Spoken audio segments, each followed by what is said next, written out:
War is built on obedience.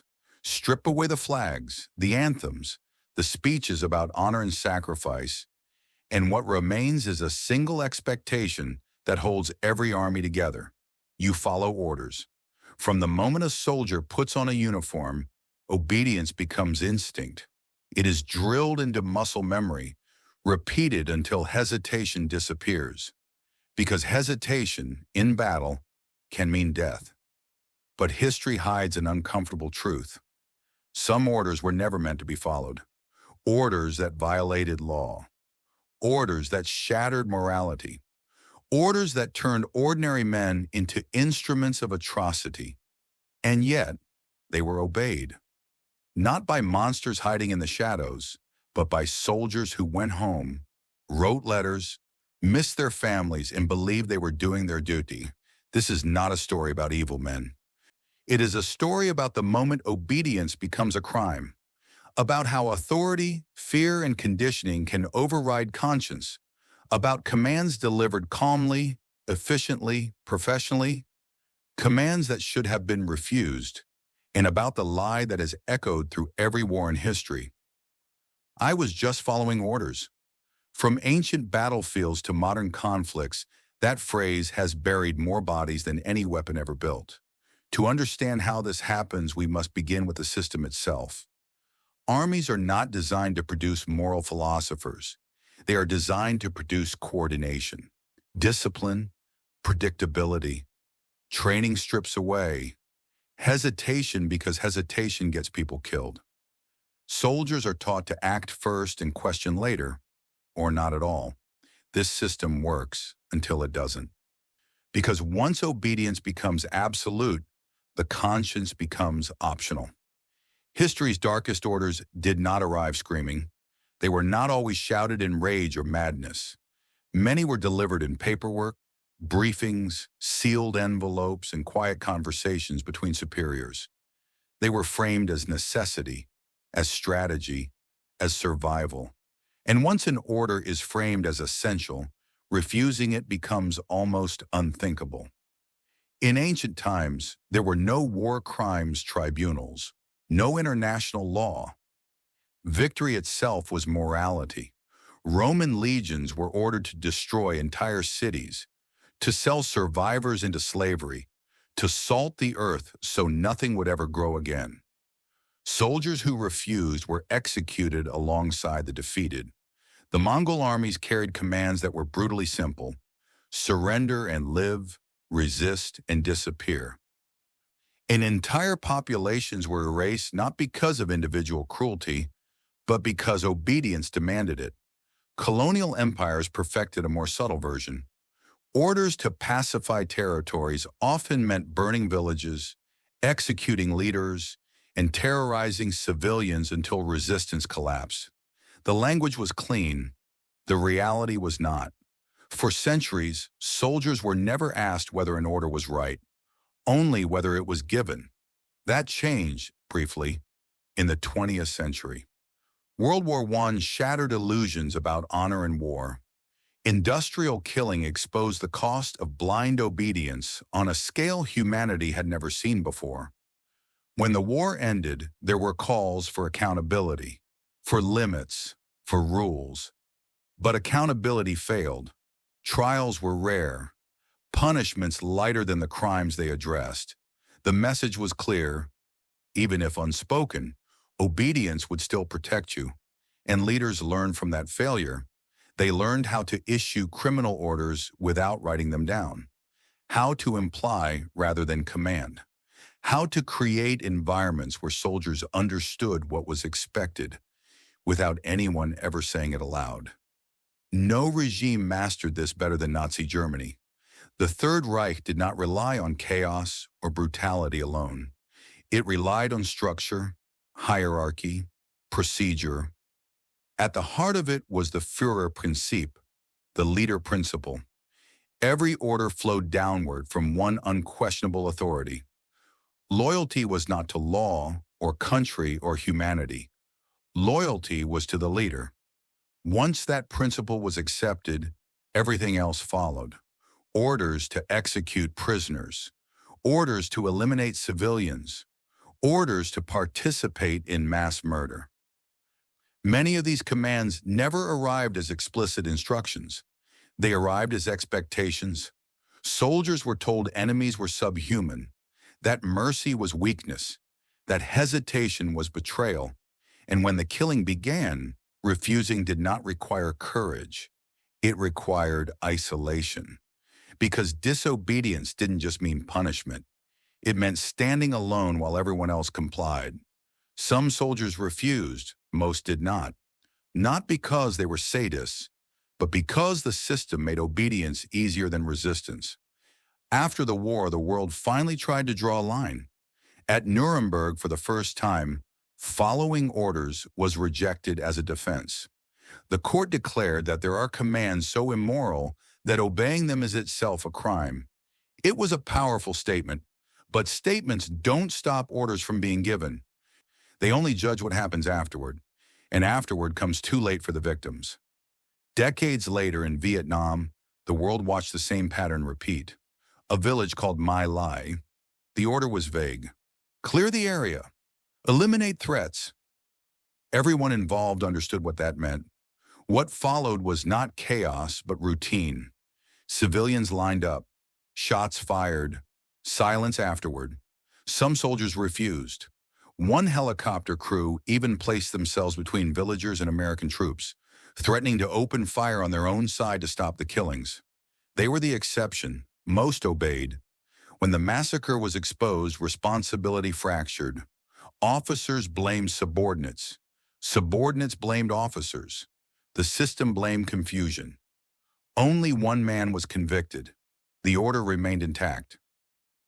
Modern warfare did not eliminate these dilemmas. It buried them under technology. Drone strikes are approved from rooms thousands of miles away. Targets reduced to heat signatures. Civilian deaths reclassified as collateral damage. Special operations follow classified rules of engagement. Black sites exist outside public accountability. Orders are compartmentalized so no one sees the whole picture. Everyone involved knows just enough to do their job, and not enough to question the outcome. And when something goes wrong, responsibility dissolves again. The question remains unchanged. At what point does obedience end and guilt begin? History does not judge soldiers by the difficulty of refusal. It judges by the consequences of compliance. Every generation believes it would refuse the order, that it would be different, that it would stand up when the moment came, but history is written by moments when that belief collapsed. The truth is uncomfortable. The most dangerous orders are not the ones that shock you. They are the ones that sound reasonable, the ones wrapped in duty, in loyalty, in survival, because when the order comes quietly, professionally, legally framed, and socially enforced, refusing it feels like betrayal, and obeying it feels normal. That is how crimes enter history, not screaming, but signed, stamped, and followed. And that is why some orders were never meant to be obeyed. The most disturbing orders in history rarely began with violence. They began with language, words designed to soften reality, to create distance between action and consequence. Neutralize, secure, relocate, process. Each word removed blood from the sentence. Each word made obedience easier. In Nazi-occupied Eastern Europe, mobile killing units known as Einsatzgruppen were given deceptively simple directives. Follow the army, secure the rear, eliminate threats. The word threat was never clearly defined.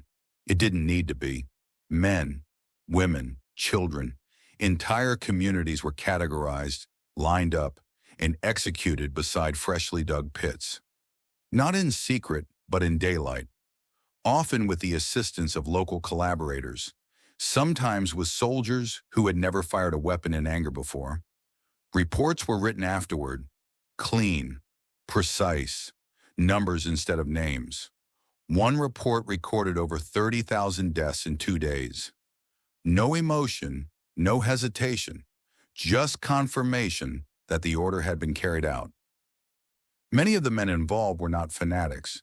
They were reservists, teachers, clerks, fathers. Some drank to get through it, some vomited, some requested transfers, but most continued, because stopping would have required confronting a truth more terrifying than death. That obedience had turned them into perpetrators. When asked later why they did it, the answers were almost always the same. Refusal would have meant punishment. Refusal would have meant disgrace. Refusal would have meant standing alone.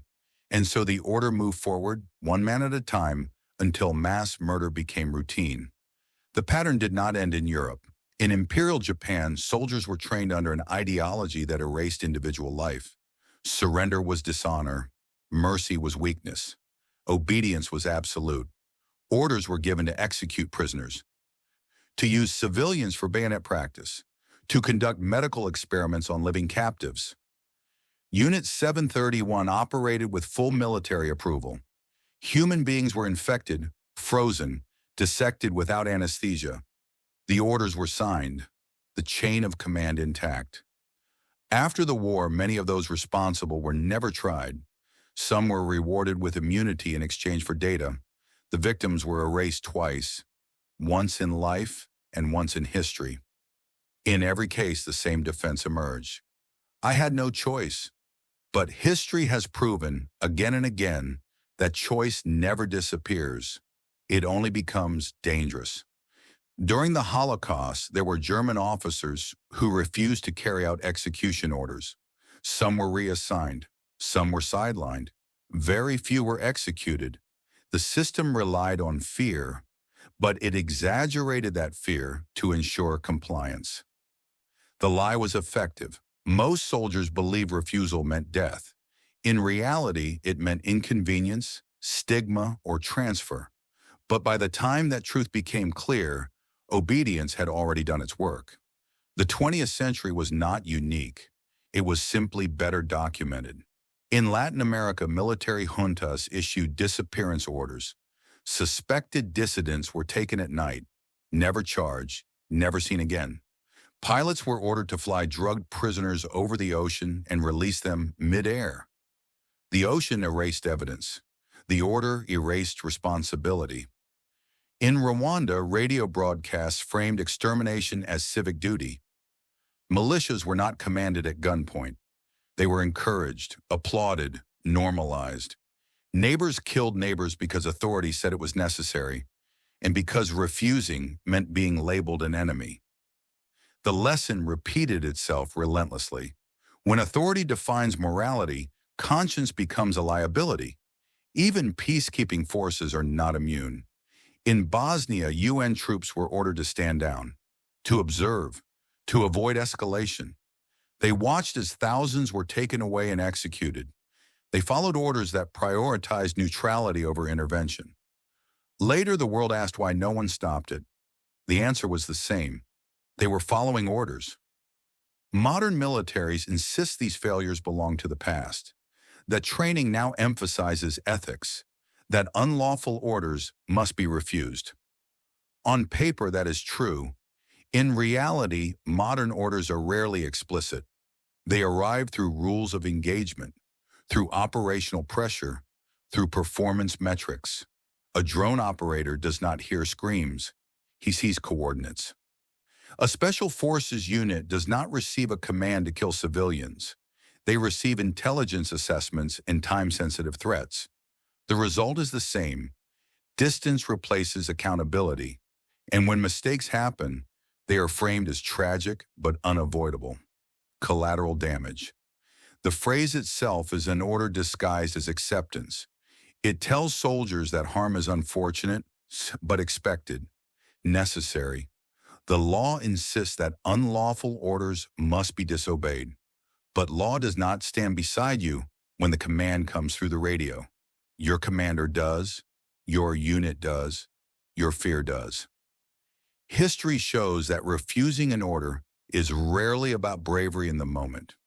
It is about resisting a system that punishes doubt. The soldiers who refused were not fearless. They were isolated, ostracized, often haunted by what they witnessed rather than what they did. Yet they remain invisible in most war stories. Because refusal does not fit the myth of war, it exposes a truth we prefer not to confront. That obedience is not neutral, it is a choice, one with consequences that echo long after the battle ends. Every war produces orders that cross the line. The line shifts, but it never disappears. And every generation tells itself it would refuse, until the order comes quietly, reasonably, officially, until disobedience feels more dangerous than compliance. And that is when history repeats. Because the most dangerous orders are not illegal on paper. They are illegal in conscience. And conscience, once surrendered, is almost impossible to reclaim. Long after the gunfire ends, the orders remain. They echo in testimony rooms, in court transcripts, in quiet confessions given decades later by men who no longer wear uniforms, but still live with what obedience demanded of them. When war crimes trials begin, they follow a familiar pattern. The accused rarely deny what happened. They deny responsibility. They speak of pressure, of confusion, of fear. They describe a system where disobedience felt unthinkable, even when the order itself felt wrong. At Nuremberg, one defendant after another repeated the same phrase, as if it were a shield. "I was following orders." The judges rejected it. They ruled that there are moments when a human being must choose between command and conscience, and that choosing command does not erase guilt. It was a landmark decision, but it did not change human psychology. Because knowing the law is not the same as resisting authority. Psychologists would later prove what history had already shown. In controlled experiments, ordinary people were willing to inflict severe harm on others when instructed by an authority figure, even when the victim screamed, begged, or fell silent. The presence of authority was enough. The uniform, the title, the certainty, responsibility dissolved upward. The subject no longer felt like the actor. They became the instrument. This mechanism is what turns orders into weapons. Soldiers do not see themselves as choosing to kill. They see themselves as executing a task. That mental shift is not accidental. It is trained. Language is altered to reduce emotional impact. Targets replace people. Objectives replace lives. By the time an unlawful order arrives, the groundwork has already been laid. Refusal feels like malfunction. During the Algerian War, French troops were ordered to use torture as an interrogation method. The orders were unofficial but widely understood. Electric shocks, water suffocation, beatings. Officers insisted it was necessary to save lives, to prevent bombings, to win.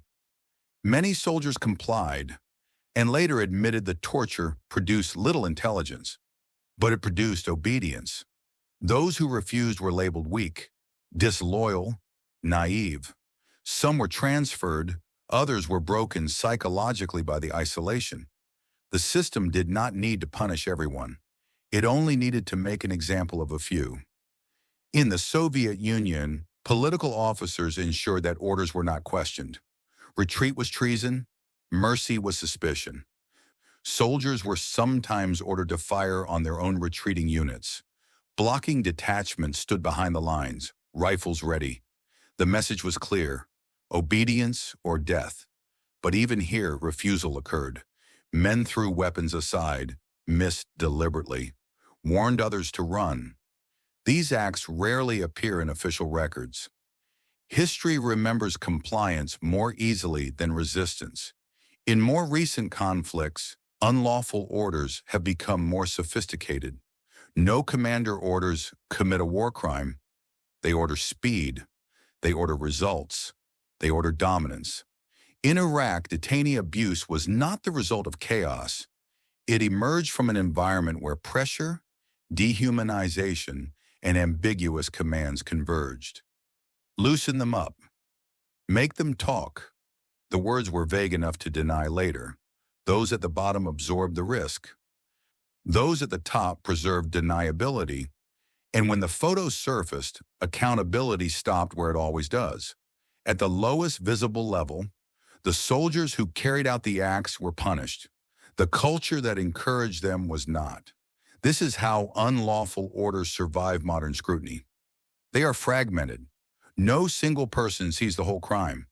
Each individual performs a small part, believing the responsibility lies elsewhere. A signature here, a transmission there, a trigger pulled by someone who never met the victim. When guilt is distributed, no one feels fully responsible. This is not a failure of character. It is a failure of systems that reward obedience and punish doubt. Military ethics training emphasizes refusal of illegal orders, but ethics collapse under stress.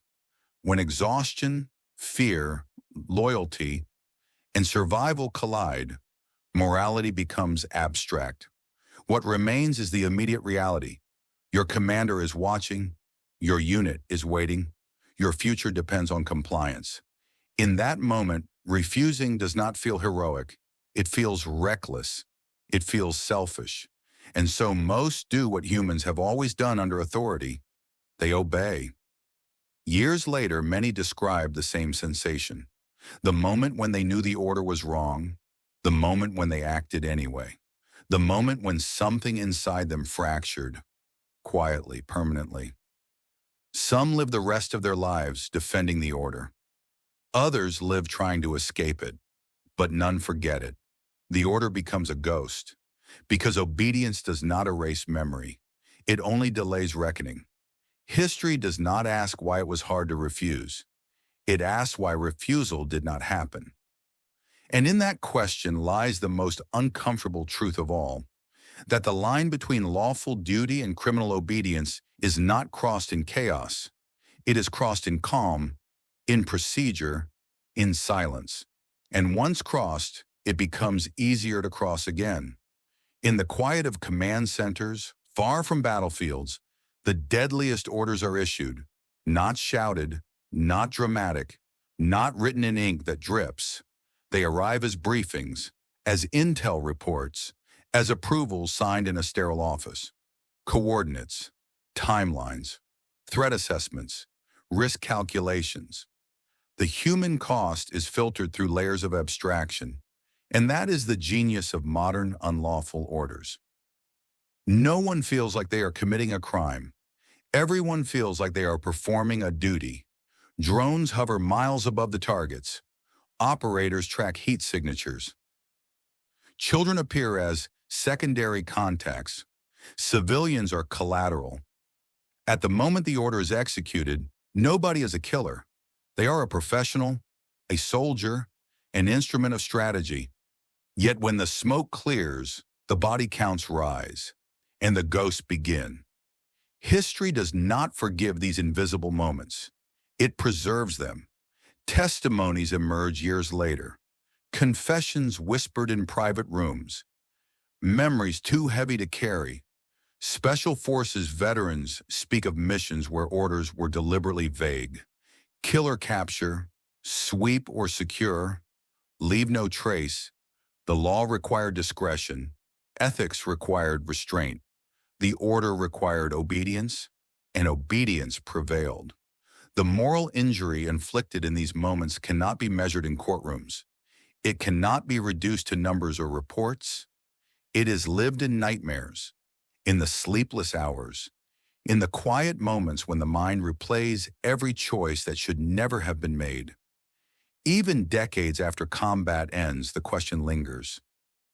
Was refusal possible? And if it was, why didn't I refuse? The human mind prefers obedience. It prefers structure. It prefers the safety of conformity over the chaos of conscience. This is why unlawful orders persist. Not because soldiers are inherently cruel, not because leaders are always sadistic, but because the system transforms ordinary people into instruments of action. And when the system is complete, obedience is no longer a choice. It is a compulsion. The most harrowing examples are not from distant history. They happen quietly in real time, in conflicts that make the headlines briefly before fading from memory. Civilian casualties in urban warfare, black site interrogations, targeted strikes with questionable intelligence. Every instance carries the same signature, a chain of command that shields itself, ambiguous directives that obscure responsibility, ordinary people who become perpetrators. And every time the world asks the same question, why didn't someone refuse? The answer is terrifyingly simple. Because following the order was easier than refusing. Because obedience is rewarded. Because disobedience is punished, socially, professionally, psychologically. Because in the moment, morality is abstract. The line between right and wrong is blurred by fear, by authority, by the weight of expectation. And history records not the hesitation, but the action. Every soldier who obeys an unlawful order leaves a trace in history, a scar on humanity, a reminder that evil is not always dramatic. It is procedural, it is efficient, it is quiet, and it thrives wherever obedience outweighs conscience. The orders that should never have been followed are still followed. They persist because obedience is the default, and the default is hard to resist. The question that remains for every generation is not whether such orders exist. It is whether, when faced with them, they will obey or refuse. Because history is not written by those who refuse quietly.